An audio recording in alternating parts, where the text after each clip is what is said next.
Friend good morning बच्चों। आज जो हम हिंदी ग्रामर का चैप्टर शुरू करने वाले हैं उसका नाम है भाषा, लिपि और व्याकरण। क्या नाम है उसका?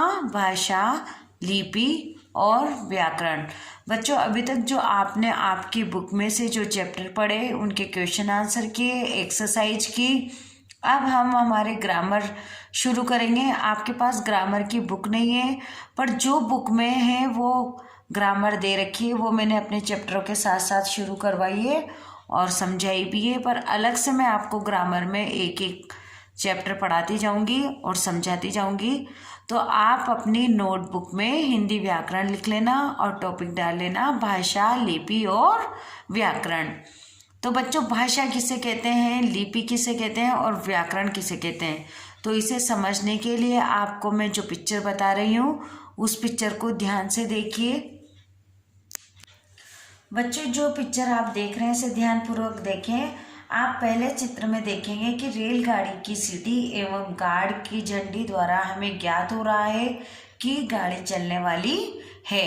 देख रहे हैं आप इस पिक्चर में क्या ज्ञात हो रहा है हमें कि ये जो सीटी बजा के गार्ड हरी झंडी दिखा रहा है, तो इससे पता चल रहा है कि गाड़ी चलने वाली है।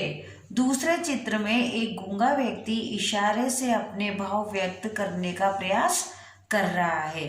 और तीसरे चित्र में क्या है कि चौराहे पर जो पुलिस वाला है वो इशारे से समझा रहा है कि बाएं जाना है, सीधे जाना है या दाएं जाना है। आप फोर्थ वाला चित्र देखेंगे। फोर्थ वाले चित्र में एक अध्यापिका है जो मुंह पर उंगली रखकर बिना बोले छात्रों को चुप रहने का इशारा कर रही है।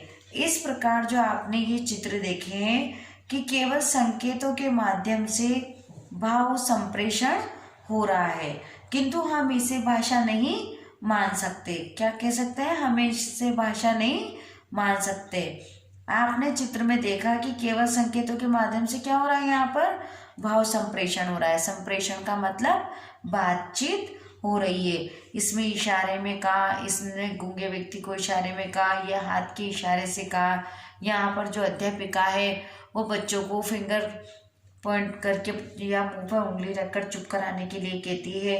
तो मानव से जो उच्चारित ध्वनियों के सार्थक संयोजक को जो भाषा के आधार पर माना जाता है उसके द्वारा ही हम मनुष्य अपने भावों और विचारों का आदान प्रदान करते हैं। अर्थात सरल भाषा में आप क्लास फर्स्ट में हैं तो आप छोटी लैंग्वेज में या इजी लैंग्वेज में आप ये समझेंगे कि जो भाषा है वह अपने भाव और विचारों का आदान प्रदान का साधन है। क्या है भाषा? जैसे आप मुझसे कुछ कह रहे हैं तो आप भाषा को किस तरीके से कहेंगे? या तो बोलकर व्यक्त करेंगे या फिर आप लिखकर उसे समझाएंगे। तो जो आप बोलकर या लिखकर जो समझाएंगे वो क्या है? आपके विचार हैं या आपके मन में जो भी भाव आ रहे हैं वह भाव है। तो उन्हों का आदान प्रदान ही एक भाषा है। जैसे मैंने अपनी मन की बात आपसे कही या आप अपनी बात मुझसे कहेंगे तो हम किससे कहेंगे? मुंह से बोल कर कहेंगे। और जो हम बात करते हैं या तो वो हमारे विचार होते हैं या मन के भाव होते हैं। तो बच्चों, भाषा क्या होती है? भाषा भावों और विचारों के आदान प्रदान के साधन को कहते हैं। क्या है भाषा? भाषा भावों और विचारों के आदान प्रदान का जो साधन है उसे हम भाषा कहते हैं। अगर मैंने आपको कहा कि भाषा किसे कहते हैं या अगर मैंने आपको प्रश्न दिया तो आप प्रश्न का उत्तर लिखेंगे। भाषा भावों और विचारों के आदान प्रदान का साधन है। तो बच्चों, ये तो हो गई हमारी भाषा। अब भाषा के कितने भेद होते हैं? अभी हम इस चैप्टर में लिपि भी पढ़ेंगे, व्याकरण भी पढ़ेंगे। तो अब आप भाषा के भेद समझेंगे। अब भाषा समझी बच्चों हमने। अब भाषा के रूप। तो भाषा के रूप कितने होते हैं? 2 रूप होते हैं।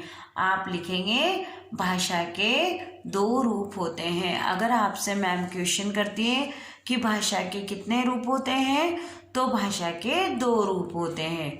अब भाषा के कौन कौन से रूप होते हैं? मौखिक भाषा और लिखित भाषा। कौन कौन सी भाषा होती है? मौखिक भाषा और लिखित भाषा। तो अभी तक हमने ये कौन सा क्वेश्चन हो गया? सेकंड क्वेश्चन हो गया। भाषा किसे कहते हैं और भाषा के कितने रूप होते हैं? तो आप लिखेंगे भाषा के 2 रूप होते हैं, लिखित भाषा और मौखिक भाषा।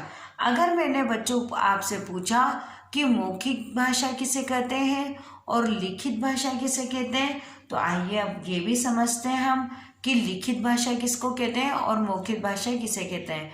मौखिक भाषा जो हम बोलकर अपने मन के भावों को समझाते हैं, वो क्या होती है? मौखिक भाषा। यानी कि जो मुख से बोलकर हम समझाते हैं वो होती है हमारी मौखिक भाषा। और लिखित भाषा क्या होती है? जो हम अपने विचारों को लिखकर प्रकट करते हैं या आदान प्रदान करते हैं, उसको कहते हैं हम लिखित भाषा। तो अब आप इन परिभाषाओं को भी समझ लीजिए, देख लीजिए कि लिखित भाषा क्या होती है और मौखिक भाषा क्या होती है। तो बच्चों अब आप देखिए कि मौखिक भाषा किसे कहते हैं। मौखिक भाषा द्वारा हम अपने मनोभावों को बोलकर प्रकट करते हैं। मौखिक भाषा से क्या होता है? मौखिक भाषा द्वारा हम अपने मनोभावों को बोलकर प्रकट करते हैं। जैसे आम बातचीत में, भाषण में, वाद विवाद में वक्ता अपने विचार बोलकर प्रकट करता है। क्या होती है मौखिक भाषा? मौखिक भाषा द्वारा हम अपने मनोभावों को बोलकर प्रकट करते हैं। अगर आपको क्वेश्चन दिया जाए कि मौखिक भाषा किसे कहते हैं, तो आप लिखेंगे मौखिक भाषा द्वारा हम अपने मनोभावों को बोलकर प्रकट करते हैं। जैसे आम बातचीत में, भाषण और वाद विवाद में वक्ता अपने विचार बोलकर प्रकट करता है। अब आप देखिए लिखित भाषा। लिखित भाषा किसे कहते हैं? भाषा को लिखित रूप में लिखकर या पढ़कर विचारों का आदान प्रदान किया जाता है। जैसे पत्र पत्रिकाओं तथा पुस्तकों आदि में भाषा का लिखित रूप होता है।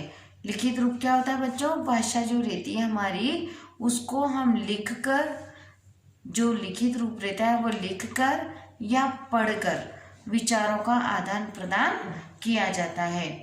जैसे पत्र पत्रिकाओं तथा पुस्तकों आदि में भाषा का लिखित रूप होता है, तो उसे कहते हैं हम लिखित भाषा। तो बच्चों अभी तक हमने समझा भाषा। भाषा किसे कहते हैं? भाषा के 2 रूप होते हैं, और लिखित भाषा और मौखिक भाषा। जिस भाषा के द्वारा हम अपने मनोभावों को बोलकर प्रकट करते हैं उसे मौखिक भाषा कहते हैं, और जिस भाषा के रूप को हम लिखकर या पढ़कर आदान प्रदान करते हैं उस भाषा को हम लिखित भाषा कहते हैं। अब बच्चों आपको पता है हमारी मातृभाषा कैसी है? हमारी मातृभाषा क्या है? बच्चे का प्रथम विद्यालय उसका घर और परिवार होता है। क्या होता है? प्रथम विद्यालय उसका घर होता है, उसका परिवार होता है। अतः बच्चा जो भाषा अपने घर या परिवार में माता पिता के साथ बोलकर सीखता है उसकी वही मातृभाषा कहलाती है। आपने देखा होगा कई बच्चे हिंदी बोलते हैं, कई बच्चे तमिल बोलते हैं, कोई कन्नड़ बोलते हैं। तो जैसा अपने परिवार में, जैसे अपने घर में, अपने परिवार में माता पिता बोलते हैं वैसा ही बच्चे बोलते हैं। तो इसीलिए कहते हैं कि बच्चे का प्रथम विद्यालय उसका घर होता है, उसका परिवार होता है। अतः बच्चा जो भाषा अपने घर या परिवार में माता पिता के साथ बोलकर सीखता है वही उसकी मातृभाषा होती है। अब बच्चों आपने बोली, उपभाषा और भाषा, इसके बारे में हमें नहीं सीखना है क्योंकि आप अभी छोटी क्लास में हैं, पर फिर भी मैं आपको बताती हूँ बोली क्या होती है, उपभाषा क्या होती है और भाषा क्या है। एक सीमित क्षेत्र में बातचीत में प्रयुक्त होने वाली भाषा के स्थान पर को जो रूप होता है, स्थानीय रूप, उसे हम बोली कहते हैं। क्या है? सीमित क्षेत्र में बातचीत में प्रयुक्त होने वाली भाषा के स्थानीय रूप को हम बोली करते हैं। अब जैसे आप एक क्षेत्र में रहते हैं, राजस्थान क्षेत्र में रहते हैं, अब राजस्थान क्षेत्र में कैसी बोली बोली जाती है, तो उसको जैसे राजस्थानी है, हाड़ौती है, मारवाड़ी है, तो वो हो गई बोली। बोली का जो लिखित रूप नहीं होता है, बोली का क्या होता है, सिर्फ हम बोलते हैं, उसका कोई लिखित रूप नहीं होता। बोली में थोड़ी थोड़ी दूरी में अंतर आ जाता है। अब आप देखना, आप यहाँ रहते हैं तो यहाँ की अलग बोली होगी, आप थोड़ा सा 1-2 किलोमीटर जाएंगे या कहीं दूर जाएंगे तो वहाँ पर थोड़े से अलग स्थान पर जाएंगे तो वहाँ की थोड़ी सी बोली चेंज हो जाएगी। तो बोली थोड़ी थोड़ी दूरी में अंतर आ जाता है।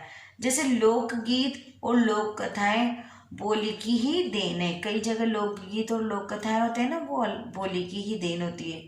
बोली का कुछ विस्तृत क्षेत्र में बोला जाने वाला रूप जिसमें कुछ साहित्य भी लिखा जाता है, उसे हम उपभाषा कहते हैं। और जैसे बड़े बड़े साहित्य लिखे जाते हैं ना, रामायण तुलसीदास जी ने जो लिखी है, रामचरितमानस है, महाभारत के, तो उनमें जो बोलियां लिखी जाती है वह उपभाषा होती है। जैसे मैथिली, ब्रज, अवधी, इन सबसे भिन्न भाषा का विशाल क्षेत्र प्रयोग किया जाता है। तो आप सब अभी इन सब बातों को नहीं समझेंगे, हम क्लास फर्स्ट के अनुसार सिर्फ ये समझेंगे कि भाषा किसे कहते हैं, भाषा कितने प्रकार की होती है और कौन कौन सी होती है। तो मैंने आपको बताया भाषा किसे कहते हैं, भाषा के रूप कितने होते हैं और कौन कौन से रूप होते हैं। तो आप कितने रूप होते हैं भाषा के? 2 रूप होते हैं, मौखिक और लिखित। मौखिक रूप समझाया और हमने लिखित रूप समझाया। अब बच्चों, आप जब लिखित रूप और मौखिक रूप समझ गए तो कल की जो वीडियो है इसमें मैं आपको लिपि समझाऊंगी। लिपि क्या होती है और व्याकरण क्या होती है। तो आप थोड़ा सा आज लिपि समझ लें, फिर बाद में कल डिटेल में इसको लिपि के बारे में भी बताऊंगी। तो अब हम समझते हैं लिपि। लिपि क्या होती है बच्चों? प्रत्येक ध्वनि जिसे भी हम मुंह से उच्चारित करते हैं, क्या है? प्रत्येक ध्वनि जिसे भी हम मुंह से उच्चारित करते हैं उसे लिखने के लिए कुछ चिन्हों की आवश्यकता होती है। ये ध्वनि चिन्ह ही लिखित रूप में लिपि कहलाते हैं। क्या समझेंगे हम लिपि को? कि जो प्रत्येक ध्वनि रहती है जिसे हम मुंह से उच्चारित करते हैं उसे लिखने के लिए कुछ चिन्हों की आवश्यकता होती है। ये ध्वनि चिन्ह कौन, क्या क्या? ध्वनि और चिन्ह ही जो लिखित रूप होता है उसे लिपि कहेंगे। अगर आप इसको और शॉर्ट में समझना चाहते हैं तो आप समझिए कि भाषा के जो लिखित रूप होता है उसको हम लिपि कहते हैं। भाषा का जो लिखित रूप होता है उसको हम क्या कहते हैं? लिपि कहते हैं। लिपि किसी भाषा के साहित्य को वर्षों तक संजो कर रखती है। यही कारण है कि हम प्राचीन से प्राचीन साहित्य भी आज के समय में पढ़ सकते हैं। ज्ञान विज्ञान में भी उन्नति के कारण हो रही है क्योंकि भाषाओं का लिखित रूप विद्यमान है। क्या बताया है इसमें कि जो ज्ञान विज्ञान में उन्नति भी इसी कारण हो रही है। किस कारण हो रही है? जो हमारा साहित्य है, प्राचीन से प्राचीन साहित्य है, उसे भी आज क्या कर सकते हैं? हम पढ़ सकते हैं। और जो हमारा ज्ञान है, विज्ञान है, उसकी उन्नति भी इसी कारण से हो रही है क्योंकि भाषाओं का जो लिखित रूप है वो विद्यमान है। तो आप लिपि के लिए ये समझेंगे कि भाषा के लिखित रूप को लिपि कहते हैं। ये देखिए आप, भाषा के लिखित रूप को लिपि कहते हैं। तो भाषा हो गई, लिपि हो गई और व्याकरण। अब व्याकरण किससे कहते हैं? एक बार आप छोटे से देखिए, लिपि का उदाहरण देखिए कि भारत में विभिन्न प्रदेशों में विभिन्न भाषाएं और उनकी लिपियां होती है। जैसे राज्य है पंजाब, क्या है? राज्य पंजाब है। अब भाषा क्या है उसकी? पंजाबी है। क्या है भाषा? पंजाबी है। तो उसकी जो लिपि है वो क्या होगी? गुरुमुखी होगी। क्या होगी उसकी लिपि? गुरुमुखी होगी। जम्मू कश्मीर है, ये क्या है? राज्य है। और भाषा कौन सी है, इसमें उर्दू चलती है, पर जो इसकी लिपि है वो क्या है, फारसी है। क्या है बच्चों, फारसी है। तो इस तरीके से लिपि होती है। तो आपने देख लिया कि जो भाषा है उसका जो लिखित रूप है उसे हम लिपि कहते हैं। अब छोटी सी परिभाषा में हम और समझते हैं कि व्याकरण किसे कहते हैं। बच्चों, व्याकरण क्या होती है? व्याकरण होती है कि भाषा के शुद्ध प्रयोग को जानने के लिए हमें कुछ नियमों को जानने की आवश्यकता होती है। क्या होती है व्याकरण? कि जो भाषा है उसे शुद्ध कैसे प्रयोग करें, और उस शुद्ध जो उसका प्रयोग करते हैं उसके नियमों को जानने की जो आवश्यकता होती है वे सभी क्या होती है, उसे हम व्याकरण द्वारा ज्ञात करते हैं। जैसे कर्ता, कर्म, क्रिया, लिंग, वचन, कारक आदि सभी के निश्चित नियम हमें ज्ञात होने चाहिए। अभी आप जब बाद में बड़ी क्लास में जाएंगे तो इस चीज को अच्छे से समझेंगे। अभी हम समझते हैं कि व्याकरण हमें भाषा के शुद्ध रूप का ज्ञान करवाता है। व्याकरण क्या करवाता है? व्याकरण हमें भाषा के शुद्ध रूप का ज्ञान करवाता है। तो आज की जो वीडियो है बच्चों, इसमें आप भाषा किसे कहते हैं, भाषा के कितने रूप होते हैं, भाषा के कौन कौन से रूप होते हैं, लिपि किसे कहते हैं और व्याकरण किसे कहते हैं, तो ये समझेंगे इस वीडियो में। इसके द्वारा और इन क्वेश्चनों को हल करेंगे। Thank you.